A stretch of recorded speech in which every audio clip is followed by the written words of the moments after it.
भगवते वासुदेवाय। ओम नमो भगवते वासुदेवाय। ओम नमो भगवते वासुदेवाय। नारायणं नमस्कृत्य नरं चैव नरोत्तमं देवीं सरस्वतीं व्यासं ततो जयमुदीरयेत्। कृष्णाय वासुदेवाय देवकी नंदनाय च नंदगोपकुमाराय गोविंदाय नमो नमः। आज हम लोग श्रीमद् भागवत महापुराण से तृतीय स्कंद के 25वां अध्याय का श्लोक संख्या 25 का चर्चा करने के लिए प्रयास करेंगे। सतां प्रसंगान मम वीर्य संविदो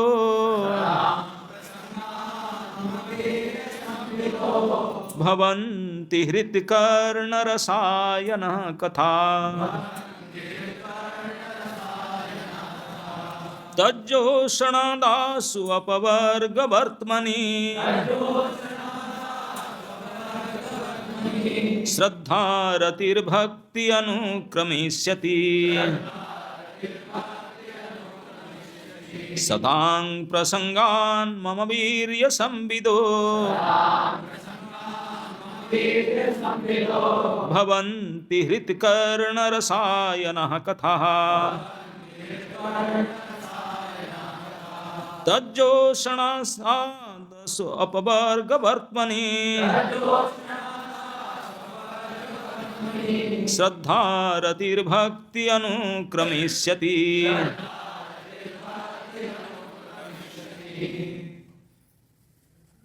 सतां प्रसंगां मम वीर्य संविदो भवन्ति हृत्कर्णरसायना कथा।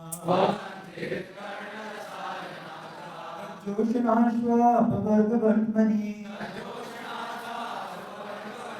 श्रद्धारतिर्भक्तिरनुक्रमिष्यति।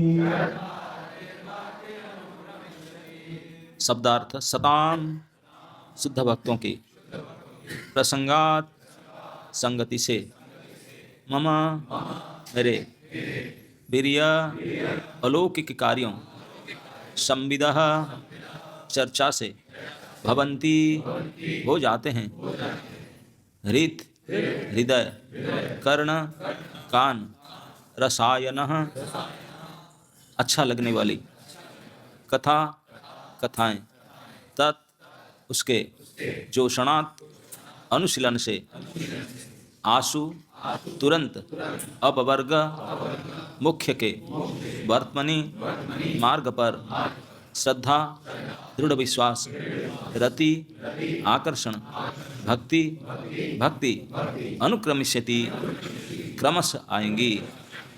अनुवाद एवं तात्पर्य भक्ति वेदांत स्वामी श्रील प्रभुपाद जी के द्वारा। शुद्ध भक्तों की संगति में पूर्ण पुरुषोत्तम भगवान की लीलाओं तथा उनके कार्यकलापों के प्रति चर्चा कान तथा हृदय को अत्यधिक रोचक एवं प्रसन्न करने वाली होती है। ऐसे ज्ञान के अनुशीलन से मनुष्य धीरे धीरे मुख्य के मार्ग में अग्रसर होता है, तत्पश्चात मुक्त हो जाता है और उसका आकर्षण स्थिर हो जाता है। तब सच्चे समर्पण तथा भक्ति योग का शुभारंभ होता है। प्रभुपाद जी कहते हैं, यहाँ पर कृष्ण भावनामृत तथा भक्तिमय सेवा में अग्रसर होने की विधि का वर्णन किया गया है। पहली बात यह है कि मनुष्य को ऐसे पुरुषों की संगति खोजनी चाहिए जो भगवान श्री कृष्ण के भक्त हैं और भक्तिमय सेवा में लगे हुए हैं। ऐसी संगति के बिना प्रगति नहीं हो सकती। मात्र कोरे ज्ञान या अध्ययन से यथेष्ट प्रगति संभव नहीं है। मनुष्य को भौतिकतावादी पुरुषों की संगति त्याग देनी चाहिए और भक्तों की संगति खोजनी चाहिए, क्योंकि भक्तों की संगति के बिना श्री भगवान के कार्यकलापों को नहीं समझा जा सकता। सामान्य रूप से लोग परम सत्य के निर्गुण पक्ष के प्रति आश्वस्त हो जाते हैं। भक्तों की संगति न करने के कारण वो यह नहीं समझ पाते हैं कि परम सत्य भी है कि पुरुष हो सकता है, जिसके अपने कार्यकलाप होते हैं। यह अत्यंत कठिन विषय है और जब तक मनुष्य को परम सत्य के व्यक्ति या पुरुष होने की समझ नहीं है, तब तक भक्ति योग का कोई अर्थ ही नहीं है। किसी निराकार की भक्ति या सेवा नहीं की जा सकती। सेवा तो व्यक्ति की ही होती है। अभक्तगण श्रीमद् भागवतम या अन्य किसी वैदिक साहित्य में वर्णित श्री भगवान के कार्यकलापों को पढ़कर कृष्ण भक्ति को नहीं समझ सकते। वे सोचते हैं कि ये सारे कार्यकलाप काल्पनिक कथाएं हैं, बनाई गई कहानियां हैं, क्योंकि उन्हें आध्यात्मिक जीवन के विषय में उचित रूप से शिक्षा नहीं दी जाती। श्री भगवान के कार्यकलापों को समझने हेतु भक्तों की संगति करनी आवश्यक है, और जब ऐसी संगति के फलस्वरूप वह मनन करता है तथा श्री भगवान के कार्यकलापों को समझने का प्रयत्न करता है तो मुख्य का मार्ग खुल जाता है और वह मुक्त हो जाता है।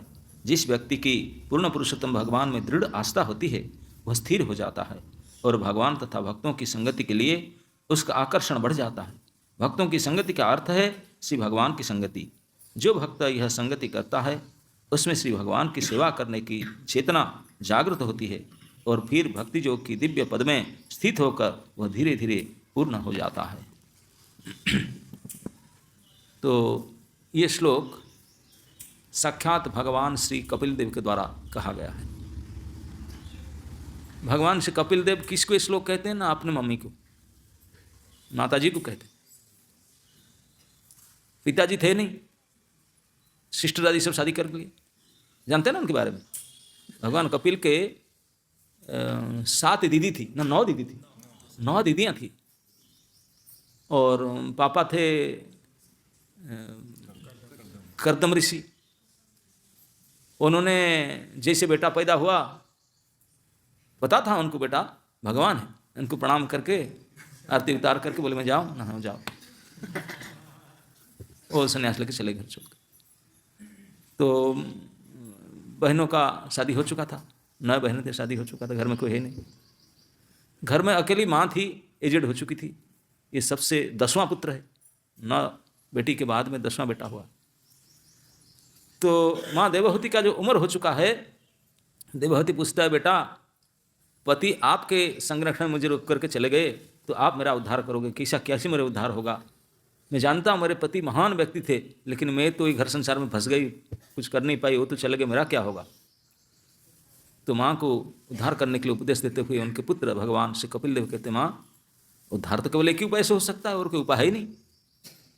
क्या? भक्ति से उद्धार हो सके, भक्ति के अलावा और कोई उपाय ना, अन्य पंथा और कोई उपाय नहीं।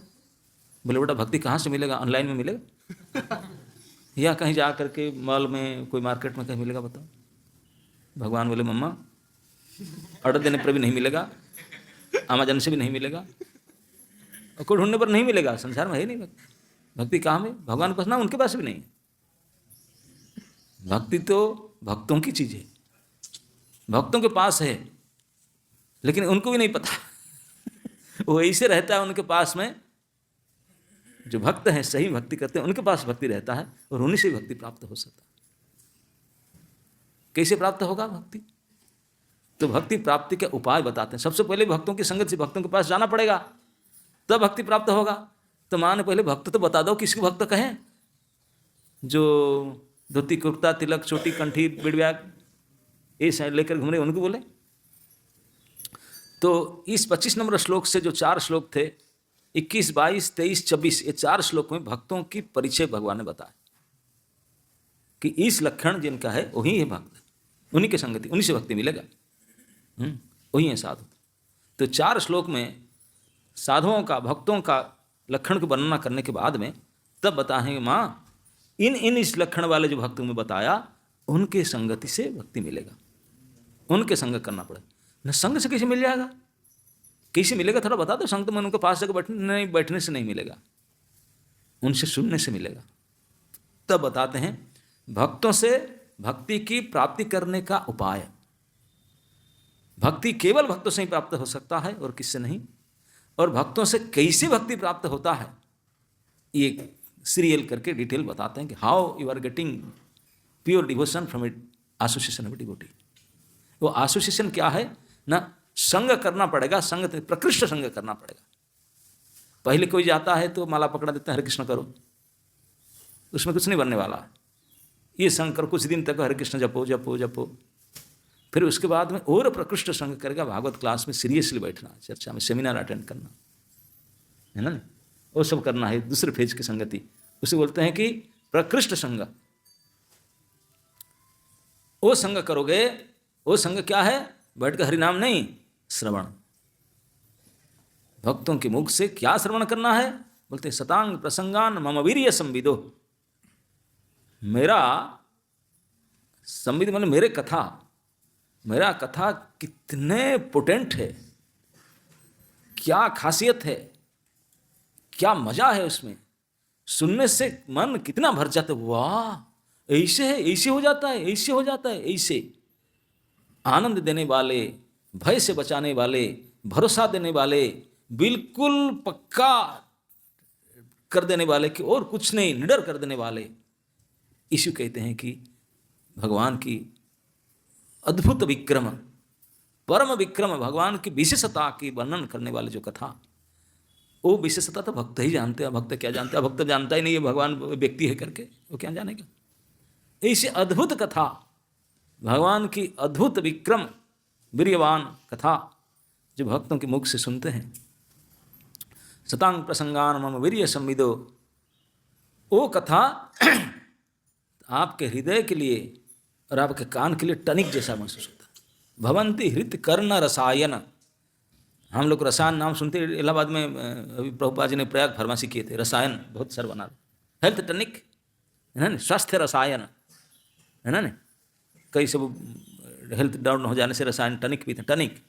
तो this tonic is for ear and heart, कान के लिए और हृदय के लिए टनिक क्या है? कृष्ण के ऐसे प्रभावशाली कथा, ऐसे लीला कथा जो कान के लिए भी टनिक और हार्ट के लिए भी टनिक। ऐसे टनिक जब पान करोगे, भवंती हृत कर्ण रसायन कथा तज्जोषणात् आसु अपवर्ग वर्तमनि।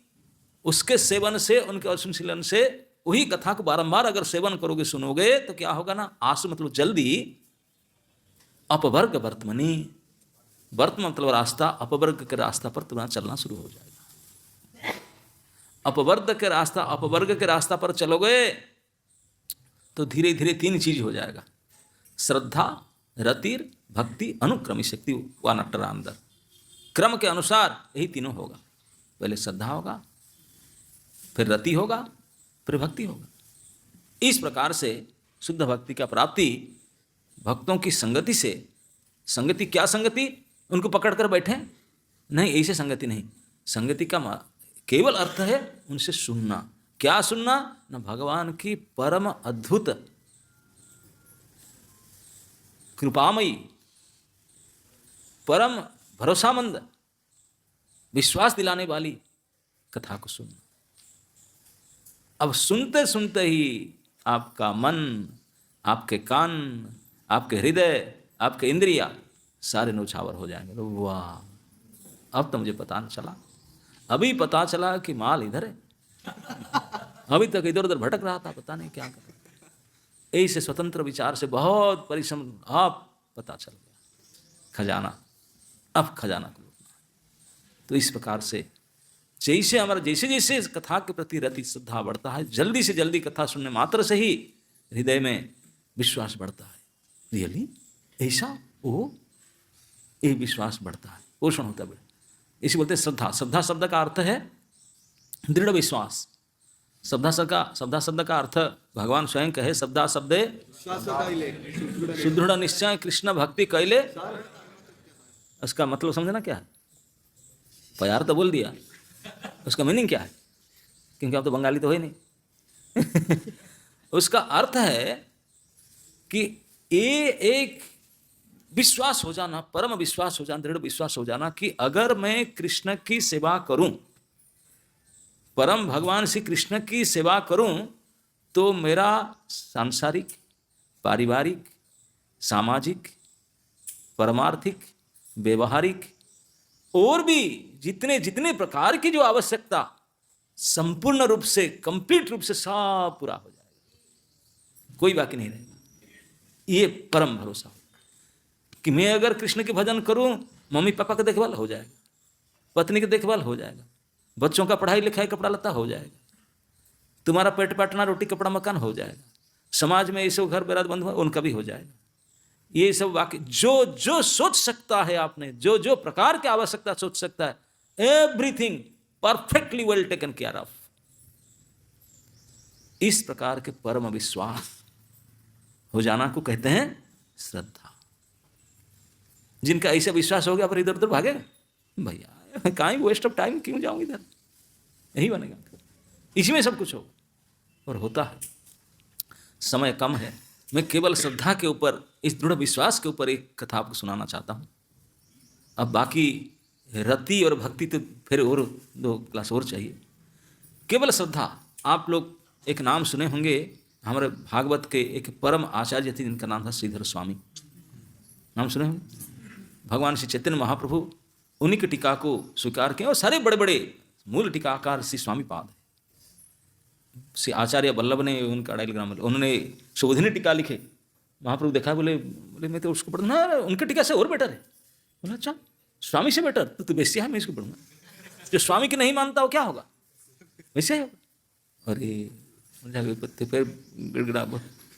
तो इस प्रकार कितने सम्मान देते थे स्वामी की टीका को। वो श्रीधर स्वामी पाद के बारे में आप जानते हैं कुछ? नहीं जानते। श्रीधर स्वामी पाद उड़ीसा के थे। उनके जन्म स्थान है कौराड़ी ग्राम, जो कभी गए अपने खिरचरा गोपीनाथ? खिरचरा गोपीनाथ से ज़्यादा 10-12 किलोमीटर, 12-15 किलोमीटर एक गांव है कौराड़ी ग्राम। इसी ग्राम में उनका जन्म हुआ था, और आज से लगभग 800 साल पहले की बात है। हरी 50 साल के बाद तो इलेक्ट्रिसिटी नहीं था। 800 साल पहले क्या स्थिति, समझो क्या स्थिति होगा।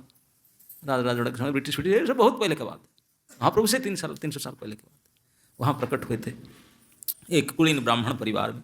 अब जानते ब्राह्मण बाई डिफॉल्ट गरीबी होते हैं जानते कि नहीं? क्योंकि वो लक्ष्मी के साथ उनका पड़ता नहीं ना। भृगु प्रसंग में आया, भृगु मुनि जब लात मारे भगवान के छाती में, लक्ष्मी जी के सामने की घटना। लक्ष्मी जी बैठे थे, कमर कसकर खड़ी हो गई। देख लो तू ब्राह्मण, तू लात मार दिया आकर के। अब प्रभु उठ के खड़ा हुए, देवी समझे कि प्रभु एक्शन लेंगे। प्रभु तो जाके पैर पकड़ लिए। लक्ष्मी, अब मालूम है ना, ये प्रजापति जो तिरुपति इसलिए बने, लक्ष्मी कोल्हापुर आगे छोड़कर बैकुंठ। बोले हम नहीं रहती। अरे ये लात मारा ब्राह्मण, उनके पैर पर चढ़ते, हम नहीं तेरे साथ रहो, कोल्हापुर चले लो। तो लक्ष्मी ने, अब पति तो उनका है नारायण, लेकिन गुस्से में थोड़ा आगे, लेकिन वो गुस्सा उनका हुआ है, ब्राह्मण तू इतने साहस तुरा, मेरे होते हुए घर में घुस करके छाती में लात मार दिया। तो लक्ष्मी त्याग कर दे ब्राह्मण को। इसलिए लक्ष्मी जब नहीं है तो धन संपत्ति आए कहाँ ब्राह्मण के पास। जो ओरिजिनल ब्राह्मण का पहचान क्या है? लक्ष्मी नहीं रहेंगे नारायण रहेंगे, लक्ष्मी नहीं रहेंगे नारायण रहेंगे तो लक्ष्मी आती है, ऐसे काम तो करती है, लेकिन सामने नहीं दिखाई पड़ती। तो ब्राह्मण गरीब, तो श्रीधर स्वामी पाद जो कुल में थे, गरीब ब्राह्मण थे, तो उनके माता पिता उनको विवाह करवा दिए। गरीबी थे, गांव में तभी ना इतने सुविधा था, रोड, मकान, दुकान, अस्पताल कुछ नहीं होता था। थोड़ा सा कुछ गड़बड़ी हुआ, कुछ हैजा मैंने कंडमनेशन है, लोग मर जाते थे, हजारों संख्या में लोग मर जाते थे। क्यों अस्पताल ये सब आजकल जो होता ना, क्या एंटी इंजेक्शन वैक्सीन कुछ नहीं होता था, मर जाते। तो गांव में मड़का आया, कई लोग मर गए, उनके माता पिता भी गुजर गए। तो रह गए केवल पति पत्नी दोनों यंग, श्रीधर स्वामी उनकी पत्नी।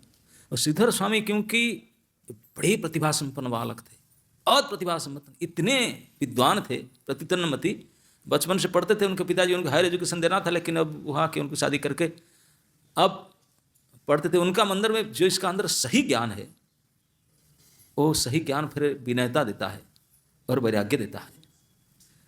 तो इसी वैराग्य से यद्यपि शादी कर चुके थे, उनका मन में विरक्त भाव आया, what I am doing here, क्यों मैं टाइम खराब कर रहा हूँ, मुझे भगवान के शरणागत होना चाहिए, ये क्या कर रहा हूँ, मैंने जाना चाहिए।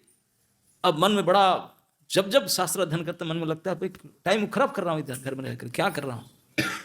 तो एक दिन तो शास्त्र से भागवत पढ़ करके ऐसे उनका मन में विचार आया, अब नहीं, मुझे जाना है, जाना है यार, करके टाइम नहीं खराब करना है, जाना है करके बोले काल सुबह स्नान करके आऊँगा और जाऊँगा ही, भले सूरज इधर उधर हो जाए। अगर सूरज पूर्व से उदय नहीं होकर पश्चिम से उदय हो, मैं तो जाऊँगा। प्रतिज्ञा कर लिए, किसी को नहीं बताया, मन में प्रतिज्ञा कर ली। गड़बड़ी था, उनकी पत्नी गर्भवती थी। अब पता नहीं था कि आजकल तो सब डॉक्टर बता देते हैं इस दिन ही आओ, सीजर करके निकाल देंगे बच्चे। पहले तो कोई बच्चे पैदा होते घर में, नर्सिंग होम हॉस्पिटल में होते नहीं थे। आजकल कोई एक भी बच्चे भला घर में पैदा होते नहीं सबके जन्म स्थान हॉस्पिटल घर में होता है। ये कैलकुलेट एस्ट्रोलॉजर को पूछो, जन्म स्थान हॉस्पिटल होगा, गांव का नाम क्यों पूछता है कोई गांव में पैदा होते नहीं, घर में होते नहीं। और तिथिवार क्या सब सीजर से अपने हिसाब से पैदा होते हैं? पूछते हैं। कल मुझे किसी ने पूछा था माता जी, बोले डॉक्टर बोला इस 4 दिन के अंदर आ जाओ, कौन सा डेट में जाऊं, कौन सा टाइम में पता, एस्ट्रोलॉजी फेल। वो क्या ग्रह नक्षत्र हम हिसाब से हम चुने कर बच्चा पैदा करेंगे। अरे ऐसे थोड़ी ना होता। तो आजकल तो ऐसे ही करते हैं। तो उनका पत्नी गर्भवती, पता नहीं कि कभी संतान पैदा होगा, लेकिन इस अवस्था में थी। लेकिन वो तो उनके अंदर विरक्तत्व तो प्रबल वो होने लगा। तो स्वामीपाद डिसाइड किए मैं निकलूंगा। और तभी जमाने में तो बाथरूम हुआ नहीं करता था घर में। आजकल से एडवांस कल्चर है, सो घर में बाथरूम होता है, टॉयलेट बाथरूम। नदी में जाते थे बाहर में स्नान करने के लिए, टॉयलेट बाथरूम सब बाहर में होता था। तो स्वामीपाद स्नान करने गए थे सुबह। ब्राह्मण लोग होते हैं प्रातः स्नान करते हैं, बार भोर भोर में स्नान करते हैं। और घर में पानी फानी नहीं होता था, स्नान करके घड़ा होता था ना, ब्रास के बड़े मटका होता था, मटका पानी लेकर घर में आते हैं, पूजा करेंगे। घर के जो व्यवहार पानी पीने का सब शुद्ध जल लेकर आते हैं, घर में नहीं होता। तो स्नान करके जल ला करके बनकर आए। अब स्नान करके जब जलदान करके जल लेकर आते थे, रास्ते में ढूंढ रहे थे पानी के पात्र रखूंगा और निकलूंगा, आज मेरे प्रमिच आज तो निकलूंगा। बिल्कुल सिद्ध संकल्प करके आए, जल के पात्र लेकर के आए। छोटी सी झुपड़ी मकान, कोई बिल्डिंग तो होता नहीं था, घास फूस पे झुपड़ी था। आ करके दरवाजा खोल करके एक स्टेप अंदर गए, अद्भुत दृश्य देखे कि उनकी पत्नी की डेड बॉडी पड़ा हुआ। जो पत्नी गर्भवती थी वो पड़ी हुई है और बच्चा जन्म ले चुका है। सद्यजात शिशु, कोई नाल छेदन करने वाले भी नहीं है, वो पढ़ के रो रहा है। और प्रसव यंत्रणा से उनके प्राण छूट चुकी है पत्नी की। पत्नी मर चुकी है, बेटा पैदा हो करके रो रहा है, सद्यजात शिशु। जाके घर में देखे, खोल देखे इस अवस्था। अब तो वज्रपात था, बोले मैं कैसे छोड़ के जाऊं। अब तो सोच रहा था कि पत्नी है वो संभाल लेगी, घर चला लेगी। तो अब तो पत्नी गई और एक छोड़ कर गई बच्चा को, सद्यजात, और कोई नहीं है। जल पात्र रख करके स्टन होकर खड़े हो गए। क्या करूं अभी, चतुर्दिक अंधकार दिखने लगा उसको। मैं जो प्रतिज्ञा करके आया था, आज मैं निकलूंगा प्रभु के तलाश में, कैसे निकलूं। कोई नहीं इस पुत्र का, मेरे ही संतान है, मेरे ही पुत्र है, माँ नहीं है। माँ के बिना पिता को पहचानता है लड़का थोड़ी, पिता को पहचान तो माँ ने कराता है। मम्मा अगर बोल देगा पिता बोलो, पाप बोलो, डाड बोलो, वही बोलेगा वो। इसलिए मदर लैंग्वेज, मदर टंग होता है। तो मम्मी तो रहा ही नहीं, और उनका जात संस्कार करने के लिए भी कोई नहीं है। इस अवस्था में, इस सद्यजात शिशु को इस अवस्था में छोड़ करके मैं कैसे जाऊं। मैं ही उनका सब कुछ हूं, मेरे पुत्र, मैं कैसे जाऊं। हे प्रभु, ये क्या परीक्षा मेरे साथ हो रहा है। बड़े पंडित श्लोक पाठ करके परीक्षा को बोले पता नहीं क्या हो रहा है, मैं क्या करूं। वो सोच रहे थे। घर के जो छात था वो घास के फूस के छप्पर था, उसमें छिपकली वगैरह रहते हैं घास फूस। एक छिपकली के अंडा गिरा नीचे उनके सामने, छिपकली का अंडा गिरा, गिर करके टूट गया। वो देख रहे हैं उनके सामने की घटना। अभी डेड बॉडी पड़ा है, बच्चा रो रहा है, उनके सामने अंडा गिरा, उनके सामने गिर कर टूट गया। उसके अंदर से बिल्कुल आंख भी नहीं खुला, लाल लाल एक छिपकली की शावक निकला। अंडा जब टूट गया उसको भी देख रहे थे। निकला, निकल करके देखे कि 1 मिनट में उनके सामने एक कीड़ा, एक पतंगा उड़कर जा रहा था। वो देखा भी नहीं पड़ता था उसको। वो छिपकली के शावक जो उनका आंख भी नहीं खोला, तो ऐसे जंप करके पकड़ लिया उसको, खा लिया उसको पकड़ करके। सिद्धेश्वर स्वामी बोले अद्भुत बात है, अब भी पैदा हुआ। अभी उनका भी तो कोई है ही नहीं, माँ बाप तो है नहीं, अंडे से पैदा हुआ, अंडे फाड़ करके निकला। और उनका आंख भी नहीं खुला अभी तक, आंख खुलने में टाइम लगता, आंख भी नहीं खुला। लेकिन ऐसे पता चल गया, सेंसर इतने पावरफुल है कि उनके खाद्य वस्तु सामने जा रहा है, इतने डिस्टेंस पे पकड़ लिया रेंज, उसको रेंज पकड़ लिया, जंप करके मुंह में ले लिया और खा लिया। बोले अद्भुत है भगवान की व्यवस्था। अब भी पैदा हुआ, कुछ सेकंड पहले आंख भी नहीं खुला, लेकिन भगवान इतने सेंसर शक्ति दिए, उनके सेंसर शक्ति बिना देखे वो समझ लिया कि मेरा खाद्य है और इतने दूर पर जा रहा है, और ऐसे पकड़ कर उसको खाया जा सकता है। मुंह में खाना है ये भी पता नहीं था, पता चल गया उसको, यहीं पर मुंह में डालना होगा, पकड़ कर खा ही लिया। इधर समय उसको देखे, देख करके सोचे, बोले प्रभु मैं मूर्ख हूँ, मैं महामूर्ख हूँ। मैं सोचता हूँ कि मैं ही करता हूँ, क्या मैनेजमेंट आपका है? ना कोई माँ ना कोई पिता, कोई नहीं है, अकेला सद्यजात छिपकली के शावक, जिनका मुख भी नहीं आंख भी नहीं खुला, उसको ऐसे व्यवस्था कर दी, वो स्वयं जब करके मुख में खा लिया और तो सुस्त हो गया। मैं सोच रहा हूं बच्चा मैं नहीं रहूंगा, मुंह कौन पालेगा? अब कन्फर्म, लेट मी गो। जल पात्र रखे, पत्नी का डेड बॉडी पड़ा हुआ है, बच्चा का नाल छदन नहीं हुआ है, रो रहा है, गेट से आउट हुए, गामछा पहने हुए गेला, गामछा चल पड़े, पीछे मुड़कर देखने चल दी। इस घटना को देख करके भगवान ने जो इस घटना दिखाई उनको छिपकली का, उसको देख करके कन्विंस होकर के निकल गए। बताओ, सुन करके हम छाती पट रहा, कैसे निकल गया पाषाण हृदय, लेकिन गए। भगवान ने उनको सैंपल देखा, बोले तू क्या करोगे देख मेरे मैनेजमेंट कैसा है, तो निकल गए। चलते चलते चलते चलते उड़ीसा प्रांत से काशी तक आ गए। कितने दिन लगा होगा, महीना दिन। काशी में आकर के पूर्ण भगवान के भरोसा, क्योंकि उसी दिन से इतने अड़ीग विश्वास हो चुका था काशी में आकर के।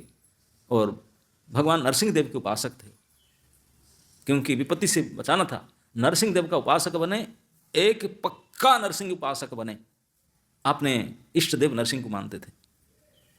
आप देखेंगे श्रीधर स्वामी के भागवत टीका के जो प्रीफेस है, उसमें नरसिंह वंदना लिखे हैं।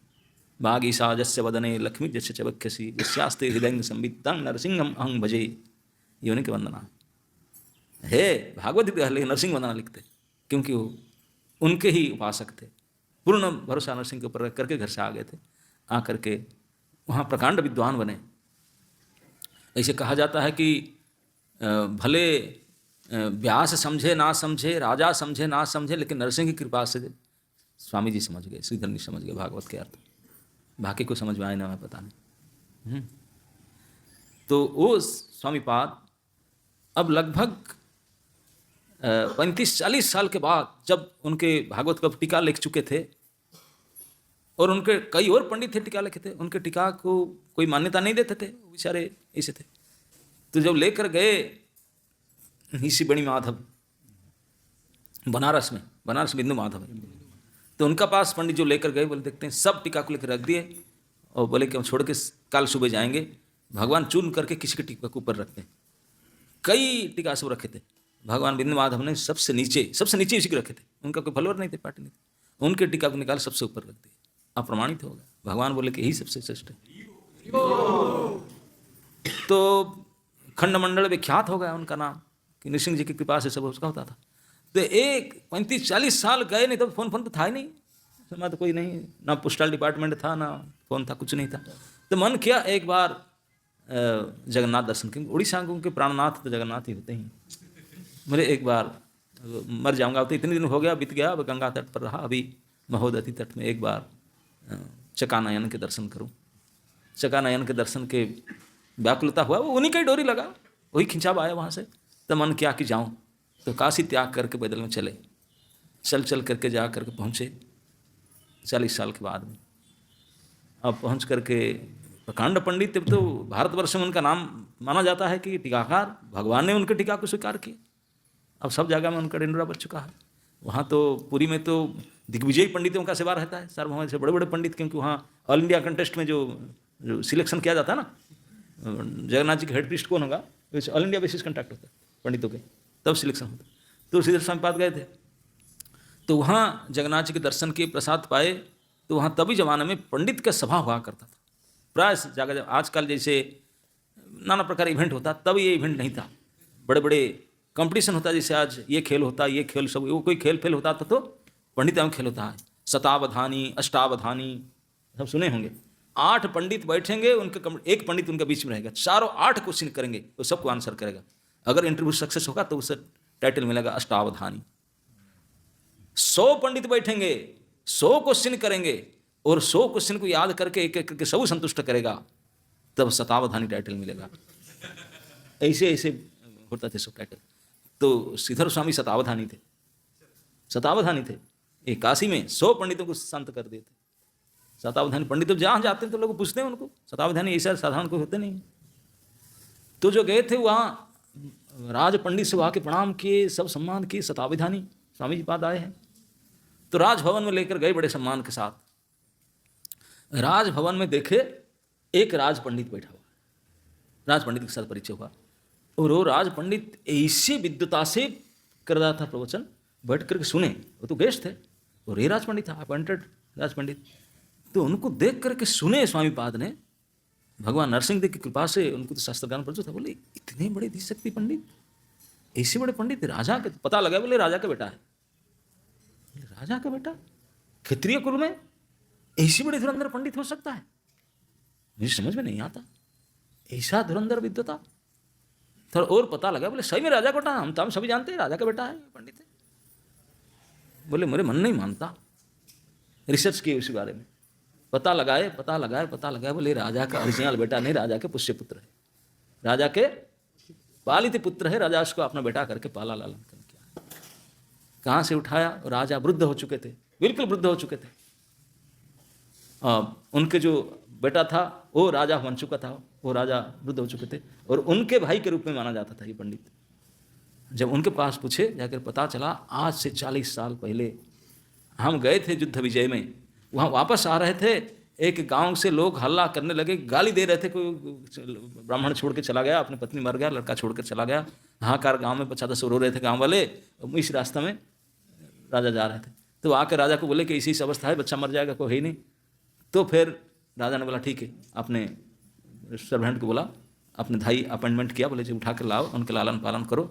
राजभवन में राज ठाट बाट में उनका लालन पालन हुआ, वहीं पर पढ़ाई लिखाई लालन पालन सब हुआ, देखभाल। और वही लड़का अपन जब ये पता चला तो स्वामी पाद को पता चला 40 साल की घटना, जब ग्रह छोड़े, अब तब पता चला ये जो व्यक्ति हो उन्हीं का ही खुद का पुत्र था। अभी डाउट हो रहा था कि कैसे इतने दिग्गज पंडित हो सकता है, क्योंकि आपका ही बेटा है। तब स्वामी पाद वापस आकर जगन्नाथ को प्रणाम किए, बोले थैंक यू लॉर्ड, अगर मैं आपके ऊपर भरोसा ना करके उस दिन छोड़कर ना चला जाता तो मैं ऐसा विद्वान कर पाता मेरे लड़का को? नहीं कर पाता। कितने भी प्रयास कर लूं, एक भिखमंगा ब्राह्मण बना सकता था, और क्या कर सकता था। लेकिन मैं प्रभु आपके भरोसे छोड़ करके चला गया, लोग सैकड़ों मुझे गाली दे रहे थे, क्या क्या अपमानित कर रहे थे, लेकिन मैं केवल आपके भरोसे में छोड़ के चले गया। अब देख रहा हूं क्या बना। मैं तो कभी स्वप्न में सोच नहीं सकता मैं इसे बना सकता, मेरे लड़का को बना सकता था। राज ठाट बाट में कितने उच्च वर्ग में बैठे, ये प्रमाण है अगर हम प्रभु के भरोसा में छोड़ते हैं, प्रभु के विश्वास में अगर छोड़ते हैं, उनके ऊपर प्रभु ही पालन करता है, तो प्रभु जो पालन करता है तो ऐसे करता है। अगर उनके ऊपर भरोसा हम करेंगे तो करो मरो, तो इसलिए धन्य है प्रभु। अब मुझे परम विश्वास है किसी भी अवस्था में, किसी भी परिस्थिति में आप ही पालन करता, रक्षा करता, पोषण करता है। जो इस बात को पूर्ण विश्वास के साथ पूरी 100% छोड़ के आपके ऊपर जाता है तो उसी का ही परम सफलता प्राप्त होता है, और आपके हिसाब से आप पालन करके बनाते हैं, पूछते हैं। और जो आपने ऊपर लेता है वो मरते हुए क्या होता है। तो इस कहानी से, इस सत्य घटना से आपको विश्वास होता है कि नहीं, कि श्रद्धा का अर्थ क्या? यही है श्रद्धा, कि अगर मैं प्रभु के ऊपर छोड़ दूं, प्रभु सेवा करूं, तो ये मेरे बच्चे के पालन भी हो जाएगा, मेरे पत्नी के संस्कार भी हो जाएगा, ये गांव वालों के गाली गलौज की टेक केयर हो जाएगा, और मेरा भी जो आवश्यकता हो जाएगा, जो जो आवश्यकता है everything perfectly taken care of. ये विश्वास आप लोग के अंदर आता है कि नहीं? सुनकर उसको प्रैक्टिकल होता है। कैसे होता है? That is your problem, you can not understand, but करने वाला वो करते हैं, उनके लिए तो कुछ बड़ी बात नहीं, इसे करते कहाँ से कहाँ ला करके। भागवत कहता है एक जीव से दूसरी जीव को मिलाना और फिर रखना, प्रेम करवाना, फिर बिछुड़ाना, ये उनके काम है, वो करते रहते हैं अपने यही काम सब। किनको किसको मिलाते हैं फिर निकाल देते हैं, राग वैराग वही करते रहते हैं। लेकिन हम मूर्ख उसके ऊपर फंस करके मरते हैं, केवल उनके ऊपर भरोसा करो, छोड़ दो, तो फिर देखो उनके पालन, जो पालनहार है उनके पालन पर भरोसा करो, फिर देखो कैसे पालते हैं। जो पोषणहार है उनके ऊपर भरोसा करके पोषण लो, फिर देखो कैसे पूछते हैं। जो रक्षा करता है उनके ऊपर रक्षा का दायित्व देकर देखो कैसे रखते हैं आपको। लेकिन हम करते नहीं, हमारा भरोसा बहुत मंद है, विश्वास बहुत छोटे हैं। नहीं, सच में इसे थोड़ी ना होगा, ना होगा ही नहीं। विश्वास ही है कि इतना बड़ी शक्ति है। कहा गया कि विश्वास से मिलाई वस्तु तर्क बहुदूर। अगर अड़ीग विश्वास है ऐसे ही काम बन जाएगा। लेकिन वो विश्वास नहीं करेंगे, आर्गुमेंट की जुक्ति करोगे तो कई जीवन बीत जाएगा, काहे को होगा। तर्क में कुछ नहीं हो सकता, विश्वास से हो सकता। एक बहुत बड़े दार्शनिक हो गए, उनका एक स्टेटमेंट था कि अगर कोई केवल दृढ़ विश्वास करे, दृढ़ विश्वास से करे कि हिमालय के पर्वत, मैं विश्वास करता हूं कि हिमालय पर्वत कुछ क्षण में मिट करके टुकड़े टुकड़ा हो जाए, समुद्र के तल में चला जाए, ऐसा हो जाए, टुकड़ा टुकड़ा धूलिसात हो जाए, समुद्र तल पर चला जाए। केवल कोई विश्वास करे, विश्वास की शक्ति में ऐसा हो जाएगा, हिमालय पर्वत भी टूट करके धूल होकर के समुद्र तल में चला जाएगा, बह जाएगा। कैसे हो जाएगा ना, केवल पोटेंशियल विश्वास, ओनली बाई दी शक्ति, विश्वास का शक्ति में इतने बड़े काम हो जाएगा। लेकिन कोई विश्वास करेगा ही नहीं। कोई विश्वास करेगा? पागल है। कोई विश्वास नहीं करेगा, इसलिए होगा ही नहीं। लेकिन अगर ये कहा जाए, उन्हें कहते थे कि अब से सबसे पावरफुल बम कौन सा, हाइड्रोजन बम, एटम बम से ऊपर न्यूक्लियर बम, अगर 2 करोड़ न्यूक्लियर बम ला करके पूरे हिमालय के चारों तरफ फिट करके एक साथ ब्रस्ट कर दिया जाए तो टुकड़े टुकड़े धूलिसात होकर चला जाए, उसको विश्वास करेंगे। बोलिए न्यूक्लियर बम की पावर नहीं हो गया, आपके विश्वास की शक्ति की वजह से हो गया। Power is on faith. अब तो विश्वास कर रहा है, अभी हो जाएगा, क्योंकि विश्वास किया, लेकिन तब विश्वास कर नहीं रहा था, इसलिए हो नहीं रहा था। तो इसलिए strength is of faith, not that bomb का। लेकिन बम लगाने से तो विश्वास हो जाता, मान, अभी विश्वास नहीं करता। लेकिन वास्तविक शक्ति तो विश्वास का ही है। इसी को शास्त्र कहता है, विश्वास से मिलाई वस्तु तर्क के बहुत। This is power of faith, this is power of faith. इसी फेथ को अगर भगवान के ऊपर लिया जाए, डाल दिया जाए कि हर प्रकार से, इन एवरी एस्पेक्ट, फेथ को भगवान में लगाया जाए, द पावर ऑफ फेथ को, देखो कमाल, फिर तो चमत्कार ही चमत्कार है, चमत्कार है। आपका दिमाग में घुस नहीं सकता, समझ नहीं सकते भगवान कैसे क्या करते हैं, हम क्या जाने। पश्चिम में जोगम ऐश्वर्यम, भगवान कहे अर्जुन बोले, देखो मेरे जोग ऐश्वर्य ही है, मेरे ऊपर जो भरोसा करता है ऐसे ही होता है। दिस इज माई जोग है, ऐश्वर्य है, पश्चिम में जोगम ऐश्वर्यम। भगवान 9वां अध्याय में, मैं सभी प्राणी के अंदर हूं, सभी मेरे में हैं। ये बात है ना, मैं सभी में हूं, सब मेरे में हैं। नेक्स्ट सेंटेंस है, मैं किसी में नहीं हूं, कोई मेरे में नहीं है। How can it possible? मैं कैसे, how can I understand? You should understand that you cannot understand. Yes, this is how should understand. यह है प्रभु की प्रभुता। उसको प्रभुता को जानने के लिए उपाय केवल फेथ। फेथ ये कि ऐसी चीज है, भक्ति इसी से निकलता है, उसी से पलता है, उसी से पोषित होता है, उसी में टिका हुआ है।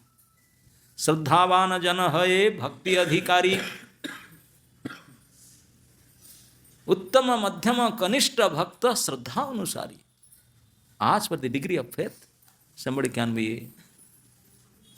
उत्तम मध्यम कनिष्ठ, just by the faith, degree of faith. तो ये फेथ कहां से आएगा? Where from will get this faith? Faith will come from association. From association.